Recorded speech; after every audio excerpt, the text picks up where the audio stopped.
मेरे प्यारे दोस्तों, आप सभी का हमारे इस YouTube channel Tech Masters Academy में स्वागत है। अब हम S F D B M D का थर्ड प्रॉब्लम स्टार्ट कर रहे हैं। इस प्रॉब्लम में आपको एक पॉइंट लोड और एक over hanging portion, C B पे एक सपोर्ट है, सी पे कोई सपोर्ट नहीं है, तो इसको हम बोलते हैं over hanging portion. We call it as over hang. So over hang पे एक यूडीएल दिया हुआ है, साथ साथ पॉइंट लोड एंड एक कपल दिया हुआ है विद इन द बीम। तो सबसे पहले स्टेप में हम लोग इसका रिएक्शन वर्कआउट करेंगे। मैंने इसकी बीम ऑलरेडी आपके लिए ड्रॉ कर ली है। अब ध्यान देना, बी से सी एक यूडीएल है। यूडीएल को पॉइंट लोड में कन्वर्ट करने के लिए इंटेंसिटी है 10 की, उसको डिस्टेंस से मल्टीप्लाई करना पड़ेगा। That is 10 into two, 10 two ज़ा 20।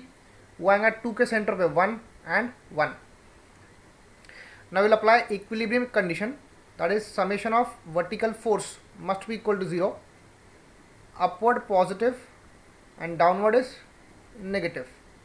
आर ए अप जा रहा है, आर बी अप जा रहा है, 60 का फोर्स डाउन जा रहा, 20 का फोर्स डाउन जा रहा, that must be equal to 0। So R A plus R B that must be equal to 80। फिर अब हम सेकेंड इक्विलिब्रियम कंडीशन अप्लाई करेंगे, that is summation of moment at point A must be equal to 0।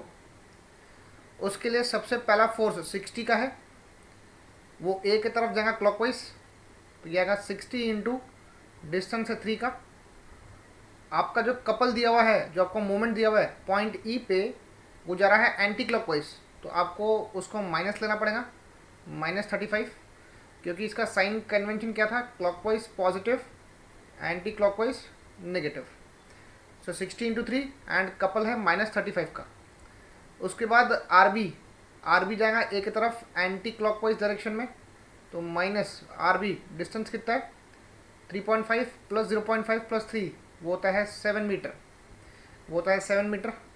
And last force है 20 का force ए की तरफ जाएगा clockwise, तो प्लस 20 इंटू डिस्टेंस कितना है 7 plus 1 8, that must be equal to 0। अब हम इसको वर्कआउट करेंगे, out to be 43.57, this is 43.57 kilo newton. ठीक है, अब आप आर ए निकालेंगे, आर ए होगा 80 minus 43.57 which is found to be, ये आपकी मिलती है वैल्यू 36.43 किलो न्यूटन। तो इस प्रोसेस से आपने आर ए और आर बी वर्कआउट कर लिया। You worked out the value of R A and R B. अब हम इसका शियर फोर्स कैलकुलेशन स्टार्ट करते हैं। आपका आर ए कितना है आप यहाँ मार्क कर लीजिए। आपका आर ए है 36.43, आर बी है आपका कितना 43.57, दिस इज 43.57। अब हम इसका शियर फोर्स डायग्राम ड्रॉ कर सकते हैं या फिर शियर फोर्स कैलकुलेशन कर सकते हैं। मैंने आपको लास्ट क्लास में बताया था कि शियर फोर्स कैलकुलेशन करते समय आपको ओरिजिनल डायग्राम को रेफर करना है। So in step number 2 I will work out shear force at point A B C D.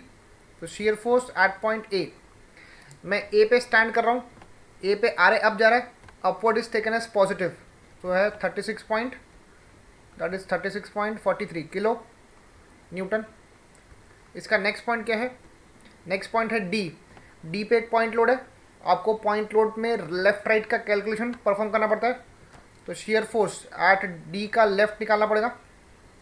आप देख सकते हैं ए से लेकर डी का लेफ्ट कोई लोड नहीं आ रहा, सी ये है इसका डी का लेफ्ट, ए से लेकर डी का लेफ्ट कोई लोड नहीं है, बट 36.43 अभी भी अप जा रहा है, so it is taken as positive, तो सेम टू सेम आप कॉपी कर लीजिए 36.43 किलोमीटर। नेक्स्ट पॉइंट है डी का राइट, सो 36.43 मैंने कॉपी कर लिया, माइनस क्यों, क्योंकि ये 60 का फोर्स डाउन जा रहा, सो -60 ले लेता हूँ मैं, इट इज़ -60। सो 36.43 -60 करते हैं तो आंसर आता है 23.57। The value has worked out to be 23.57 kilo Newton.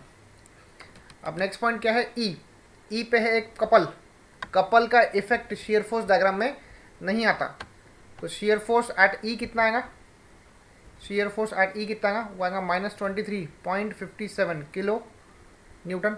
It is -23.57 kilonewton.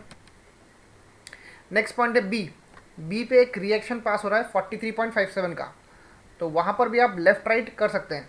तो शियर फोर्स एट बी का लेफ्ट निकालेंगे, ई से लेकर बी का लेफ्ट कोई लोड नहीं आ रहा है, तो सेम टू सेम वही वैल्यू कॉपी करनी है। शियर फोर्स एट बी का left which is -23.57 kilo newton.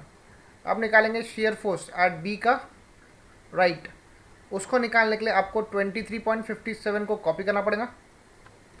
अब 43.57 वो जा रहा है अपवर्ड, यू कैन सी 43.57 जा रहा है अपवर्ड, तो upward is taken as positive, तो इसका आंसर आता है 20 kilo newton. The value is found to be 20 kilo newton. Last point क्या है? लास्ट पॉइंट है सी।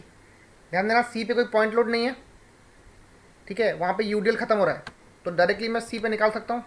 तो shear force at C 20 copy कर लिया पहले, अब जस्ट कॉपी 20।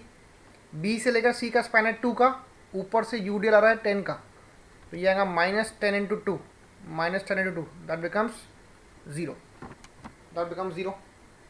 तो ये मैंने शियर फोर्स कैलकुलेशन कर लिए, मैंने इसका एसएफडी प्लॉट करेंगे अभी हम। Will plot its SFD. A का शियर फोर्स क्या था? वो था 36.43। डी के लेफ्ट पे भी उतना ही है 36.43। डी के राइट पे कितना है? वो है -23.57, माइनस फॉर हो जाएगा डाउन ऐसा 23.57। ई के लेफ्ट पे कितना है? वो सेम है 23.57। फिर बी के लेफ्ट पे कितना है? सेम है 23.57 नेगेटिव। बी के राइट पे चेक किया तो बी के राइट पे कितना रहा? वो आ रहा है +20, तो मुझे एक्सिस के ऊपर जाना पड़ेगा, this is +20। And then C पे कितना है? सी पे है 0, so this is positive, this is negative and this is positive. ये बन गया आपका S F D, this is your S F D. So अब हम इसका बेंडिंग मोमेंट वर्कआउट कर सकते हैं, we can work out its bending moment calculations. So step number 3 में आएगा बेंडिंग मोमेंट कैलकुलेशन। पहले हम बेंडिंग मोमेंट ए पे निकालेंगे। ए क्या है? एक सिंपल सपोर्ट है, एक हिंज सपोर्ट है, वो उसका बेंडिंग मोमेंट क्या होता है? वो होता है 0। नेक्स्ट पॉइंट क्या है? बेंडिंग मोमेंट एट डी, सो डी का बेंडिंग मोमेंट निकालने के लिए आप ए से लेकर डी तक का स्पैन ड्रॉ कर लीजिए। आपका आर ए कितना है? आपका आर ए है 36.43। ए से लेकर डी तक का डिस्टेंस कितना है आपका?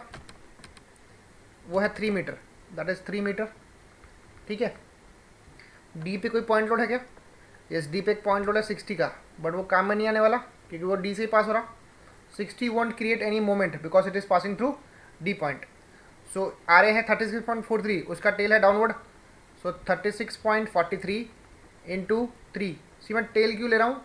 क्योंकि ये जो पर्टिकुलर रिएक्शन है आर ए, ये बीम को इस प्रकार से सैग करेगा, sagging is taken as positive, so 36.43 × 3 करना पड़ेगा, that is found to be 109.29 kilo newton metre, ठीक है। नेक्स्ट पॉइंट है ई। आपको ई पे एक कपल दिया हुआ है, मैंने आपको कल बताया था कि कपल के टाइम पे आपको लेफ्ट और राइट कैलकुलेशन करना कंपलसरी है बेंडिंग मोमेंट में। So I will work out bending moment at E का लेफ्ट, सो ए से लेकर ई तक का पहले आप स्पैन ड्रॉ कर लीजिए। ए कितना है? 36.43 का रिएक्शन है, दिस इज डी पे रिएक्शन कितना है? 60 and this is E. A to E span कितना है? दैट इज 3.5, यहाँ से लेकर यहाँ तक का डिस्टेंस है 3.5 का। डी टू ई स्पैन कितना है?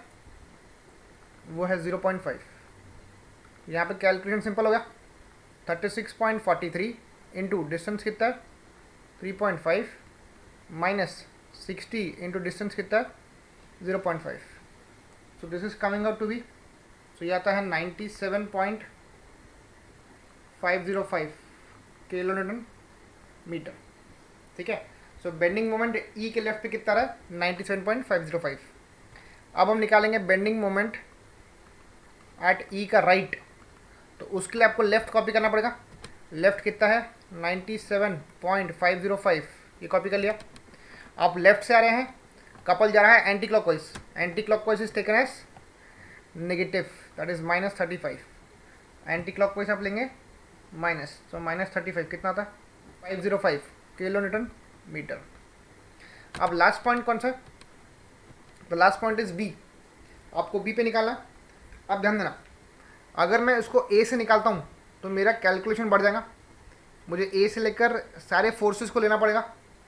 बट अगर मैं उसको राइट से लेता हूँ, मतलब बी टू सी लेता हूँ, तो मेरा कैलकुलेशन सिंपल हो जाएगा। ठीक है, तो मैं क्या करूँगा, मैं सिर्फ बी से लेकर सी तक का स्पैन ड्रॉ कर लेता हूँ for the sake of simplicity. So bending moment at B निकाल लेंगे हम फ्रॉम राइट। सो बी से लेकर सी तक का स्पैन ड्रॉ कर लिया। आर बी कितना आपका? R B is coming out to be how much, which is 43.57। ये है 43.57। ठीक है, बी टू सी यूडीएल है 10 का, 10 टू हाउ मच, 10 टू 20, ये आएगा 1 आपको बेंडिंग मोमेंट निकालना है बी पे, और वहाँ से 43.57 का रिएक्शन पास हो रहा है। इट वॉन्ट क्रिएट मोमेंट, ये मोमेंट क्रिएट नहीं कर पाएगा। इसका टेल है अपवर्ड, तो -20 इंटू डिस्टेंस कितना है 1। -20 का लोड है, जाना है बी पे, तो -20 इंटू 1 हो जाएगा, तो ये आएगा आपका -20 किलो न्यूटन मीटर। तो यहाँ पर आपने इसका बेंडिंग मोमेंट निकाल लिया बी पे, इट इज -20। यहाँ पे माइनस का मतलब होता है हॉगिंग, माइनस का मतलब क्या होता है हॉगिंग। और लास्ट पॉइंट आपका, लास्ट पॉइंट इज सी। अब सी क्या है? सी एक तरह का फ्री एंड है, सी एक तरह का फ्री एंड है, लाइक अ बालकनी पोर्शन। सो उसका बेंडिंग मोमेंट क्या होता है? वो होता है 0। Bending moment at the free end is found to be 0। ठीक है, तो ये हमने बेंडिंग मोमेंट कैलकुलेशन कर लिया पूरा का पूरा। तो अब हम इसका बीएमडी प्लॉट करने वाले हैं। आप लोग एसएफडी के नीचे ही बीएमडी प्लॉट कर सकते हैं, यहाँ पे स्पेस का कमी है इसलिए मैं नेक्स्ट पेज पे ड्रॉ कर रहा हूँ। सो बेंडिंग मोमेंट ए पे कितना है? वो है 0। बेंडिंग मोमेंट डी पे कितना है? एट डी इट इज़ 109.29, तो यहाँ मैं प्लॉट कर लेता हूँ 109.29। फिर ई के लेफ्ट पे कितना है? बेंडिंग मोमेंट एट ई के लेफ्ट कितना है? 97.505, इट इज़ 97.505, तो आएगा समवॉट यहाँ पर 97.505। ई के राइट पे कितना है? ई के राइट पे है आपका 62.505, तो यहाँ पे आपका 62.505। सिमिलरली बी पे कितना है? बी पे है -20, तो यहाँ पे आएगा -20, एंड देन सी पे है 0, सी पे है 0। सो ए टू डी कोई लोड नहीं है, तो ये जाएगा स्ट्रेट लाइन, तो ये स्ट्रेट लाइन। डी टू ई भी कोई लोड नहीं है, तो it is also straight line. पहले ई के लेफ्ट का कॉपी किया, फिर अभी ई का राइट पे है 62.505, तो जाएगा डाउन। एंड देन बी पे कितना है? -20, तो उसको भी कनेक्ट करना पड़ेगा स्ट्रेट लाइन से ऐसा। फिर बी टू सी, यहाँ पर एक यूडीएल था, यहाँ पर एक यूडीएल था 10 का, there was a UDL of 10 kilo newton per metre. So उसको कनेक्ट करने के लिए हमको यहाँ पर स्क्वायर पैराबोला यूज़ करना पड़ेगा, which will be like this, यहाँ ऐसा। So this is a 2 degree curve, this is a 2 degree curve, a 2 degree parabola. अब यहाँ पे आप ध्यान देना, यहाँ पे एक जो पॉइंट है, इस पॉइंट को हम बोलेंगे पॉइंट ऑफ कॉन्ट्राफ्लेक्चर, बिकॉज यहाँ पर बेंडिंग मोमेंट अपना साइन चेंज कर रहा है, या bending moment is found to be 0। तो आप इसको सिमिलरिटी ऑफ ट्रायंगल से वर्कआउट कर सकते हैं, you can find it with the help of similarity of triangle. E to B distance कितना है? ई टू बी डिस्टेंस है 3.5 का, तो मैं ये डिस्टेंस को x पकड़ लेता हूँ, मैं इतना डिस्टेंस को x पकड़ लेता हूँ, this is my x, so this becomes 3.5 minus x, so this becomes 3.5 minus x। So similarity of triangle apply करेंगे हम लोग। सो ये पहला ट्रायंगल है, ये दूसरा ट्रायंगल है। सो दूसरे ट्रायंगल का हाइट कितना है? वो है 20, उसका बेस कितना है? x। पहले ट्रायंगल का हाइट कितना है? वो है 62.505, उसका बेस कितना है? वो है 3.5 माइनस x। इसको आप क्रॉस मल्टीप्लाई करके x की वैल्यू निकाल लीजिए, तो x is coming out to be 1.13 metre. So x आता है 1.13 मीटर। सो बी से लेकर आपका जो पॉइंट ऑफ कॉन्ट्राफ्लेक्सर का डिस्टेंस है वो है 1.13 मीटर। सो ये आपने बेंडिंग मोमेंट डायग्राम प्लॉट कर लिया। सो इस तरीके से हम लोग इसका एसएफडी और बीएमडी प्लॉट कर सकते हैं। आपको सिर्फ इतना ध्यान देना है कि आपको जब बेंडिंग मोमेंट कैलकुलेशन करना है तो आप प्रॉपर्ली वहाँ पे डायग्राम ड्रॉ करिए, तो आपका कैलकुलेशन सिंपल हो जाएगा। मिलते हैं नेक्स्ट लेक्चर में, इसके और कॉम्प्लिकेटेड प्रॉब्लम सॉल्व करेंगे। Thank you so much.